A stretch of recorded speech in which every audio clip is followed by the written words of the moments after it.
I'll never forget the sound of the gavel echoing in that lawyer's office. It wasn't a courtroom, but it felt like one.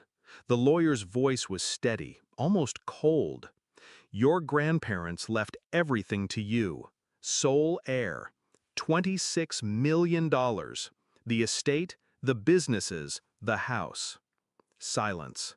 Then the sharp inhale from my mother. My father's throat clearing, my sister's eyes narrowing into blades. And me? I sat there, frozen. Not from fear, from clarity. I knew in that moment they would hate me for it. That night, I learned what blood really meant. Family. A word that's supposed to mean safety. But when 26 million is on the table, safety turns into war. They demanded I sign it over, said I owed it to them, that I was just a kid, undeserving, incapable. I refused. So they did what I half expected. They threw me out. No bag, no warning, just rage and a slammed door. I stood on the street with nothing but the keys to my grandparents' house, and for the first time, I felt more like their child than my parents. The house was quiet. Too quiet. Every corner smelled like them.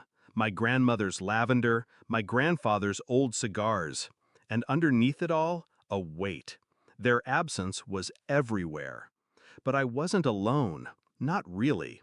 Because as I walked through the hallways, I could almost hear my grandfather's voice. "We prepared this for you. Don't let them take it." That's when the shift happened inside me. I wasn't going to beg. I wasn't going to run. I was going to fight, on their terms. The first step was silence. When the calls came, shouts, threats, my father's booming voice demanding meetings, I ignored them. They wanted me rattled. I gave them stillness instead. The second step was control. I went through every document my grandparents left me, their businesses, their trusts, their investments. It wasn't just wealth, it was strategy. They'd built an empire that could defend itself. The third step was timing. I knew they'd come. I knew they'd try to storm the house, corner me, intimidate me. So I prepared for that day. And it came. The knock wasn't polite. It was a siege. 3 of them on the porch, my parents, my sister, faces twisted with entitlement and rage. "Open up," my father barked. When I didn't move, he slammed his fist against the door. "You don't deserve that house, that money. You hand it over now or we'll—" I opened the door. Calm, no fear. And I wasn't alone. Beside me stood a man in a sharp suit, briefcase in hand. The executor of the estate. The lawyer they thought was finished with me.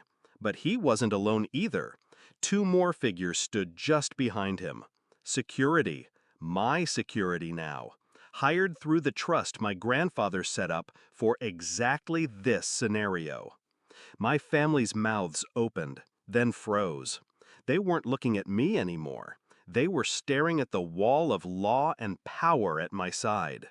The lawyer's voice cut through the tension. This property and its assets are legally protected. Any attempt to enter or harass the heir will be treated as trespassing and prosecuted. My mother's face drained. My father's jaw locked. My sister actually stepped back. I didn't need to say a word, but I did. "You thought you could throw me out, but this isn't your house. It never was. Grandma and Grandpa chose me, and they prepared for you." Silence.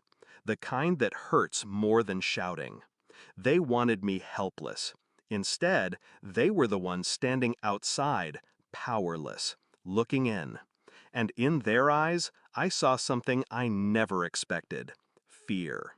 The confrontation ended there. They left, not with victory, but with the sour taste of defeat. And I closed the door. But I didn't celebrate, not right away, because revenge isn't about noise, it's about precision. And mine wasn't finished. The next weeks, I locked everything down tighter. rewrote the businesses under new protections, cut off their access to every credit line, every favor, every back door my grandfather had once allowed them. One by one, I stripped away their illusions of power. I didn't scream, I didn't gloat, I just dismantled them, quietly. Now when they look at me, they see more than the heir. They see the reminder of what they lost, the reflection of the grandparents they underestimated, and the wall they can't climb. Do I feel guilty? No.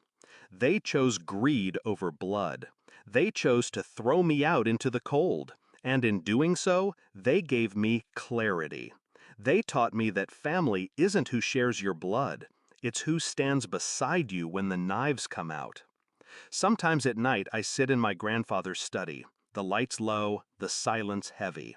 I pour a glass of his whiskey, and I wait, just long enough to hear the echo of his laugh in the walls. And I whisper, "They tried, Grandpa, but they failed. You built this for me, and I'll never let them take it." That's not grief speaking. It's promise. It's vengeance carried to completion. Because the truth is simple.